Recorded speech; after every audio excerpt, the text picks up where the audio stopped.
ఎంఎస్టీవీకి స్వాగతం. రెండు తెలుగు రాష్ట్రాల ప్రజలకు నమస్కారాలు. ఎంఎస్ మీడియా ఈరోజు జెడ్పీ హై స్కూల్ నందిపేటలో ఉన్నాము. ఇక్కడ హెచ్ఎం గారితో కొన్ని విషయాలు మాట్లాడుతున్నాం. నమస్తే సార్, చెప్పండి సార్, మీ స్కూల్ గురించి ఇన్ఫ్రాస్ట్రక్చర్ ఏ విధంగా ఉందో ఇంట్రడక్షన్ చెప్పగలుగుతారా?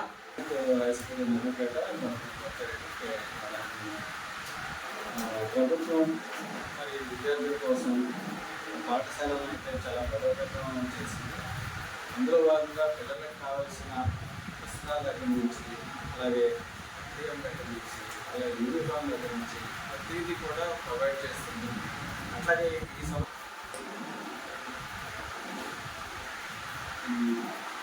జిల్లా పరిషత్ హై స్కూల్ నందిపేట అండి. ఈ పాఠశాలలో అన్ని రకాల వసతులు ఉన్నాయి. పిల్లలకి మరి ఇన్ఫ్రాస్ట్రక్చర్ చూసినట్లయితే పిల్లలకి కూర్చోవడానికి ఇంకా మిడిల్ డెస్క్లు ఉన్నాయి. అట్లాగే టీచర్లకు సంబంధించి అయితే 12 మంది టీచర్లు కూడా వర్క్ చేస్తున్నారు. ప్రతి సబ్జెక్టులో కూడా టీచర్లు ఉన్నారు. అట్లాగే ఎఫ్డిఎంకి సంబంధించి కూడా చక్కని కొత్త షెడ్, అట్లాగే బాగా వంట చేసేవాళ్ళు ఉన్నారు. అట్లాగే మనకి టాయిలెట్స్కి సంబంధించి అలాగే గర్ల్స్కి బాయ్స్కి కూడా సపరేట్ ఉన్నాయి. అలాగే ప్లే గ్రౌండ్ ఉంది. మరి ప్రభుత్వం అన్ని రకాలుగా కూడా వసతులను అయితే కల్పించింది.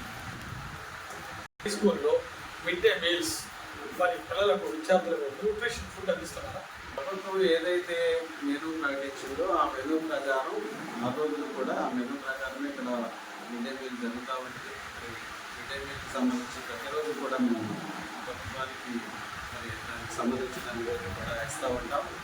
పేరెంట్స్ కూడా ఇక్కడ వచ్చి భోజనం చేసిన సందర్భాల్లో కూడా ఇక్కడైతే న్యూట్రిషన్ ఫుడ్ అందుతుందని వాళ్ళ అభిప్రాయం. ఓకే, మరి మీరు విద్యా బోధన టీచింగ్ మెథడాలజీ ఏమని ఉపయోగించిన పిల్లల్ని తయారు చేస్తున్నారు? సాధారణంగా మనకి పాఠశాలలో ఐఎఫ్పి ప్యానల్స్ హై స్కూల్ లెవెల్లో ఇచ్చారు. స్మార్ట్ టీవీ ఏమో ప్రైమరీ లెవెల్లో ఇచ్చారు. వాటిని మేము బోధనలో ఎక్కువగా వాటిని ఉపయోగిస్తూ ఉంటాం. అట్లాగే టీఎల్ఎంఓ మెథడ్లో కూడా పాఠాలను వాళ్ళకి బోధిస్తూ ఉంటాం. పిల్లలకి అర్థమయ్యే విధంగా మేము చెప్తూ ఉంటాం. 10th క్లాస్కి సంబంధించి ప్రభుత్వం అప్పుడే 4 to 5 వరకు జూలై 13 నుంచి క్లాసెస్ ఇచ్చింది.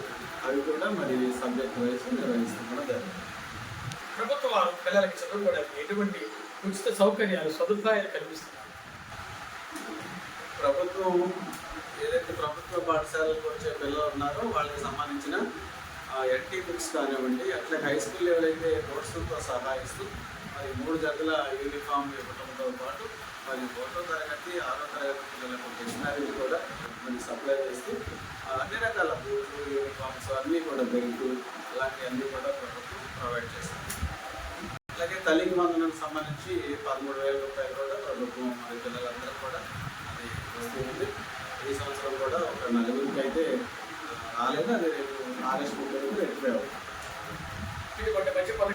వైపు నుంచి మా గౌరవ విద్యాశాఖ మంత్రి నారా లోకేష్ గారు మరి ప్రభుత్వ పాఠశాలలలో ఎన్రోల్మెంట్ పెంచడానికి వివిధ రకాల స్వయంగా పర్యవేక్షణ చేస్తూ మరి అధికారులకు ఆదేశాలు ఇస్తూ పాఠశాల బలోపేతానికి కృషి చేశారు. ఈ ఏడాది దాదాపు 1,30,000 మంది ప్రైవేట్ పాఠశాల నుంచి ప్రభుత్వ బడిలో చేరారు.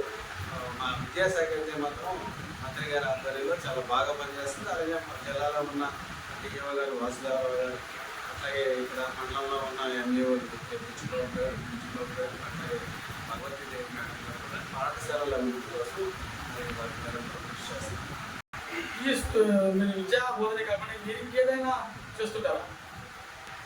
నేను డెమోక్రటిక్ టీచర్ ఫెడరేషన్ రాష్ట్ర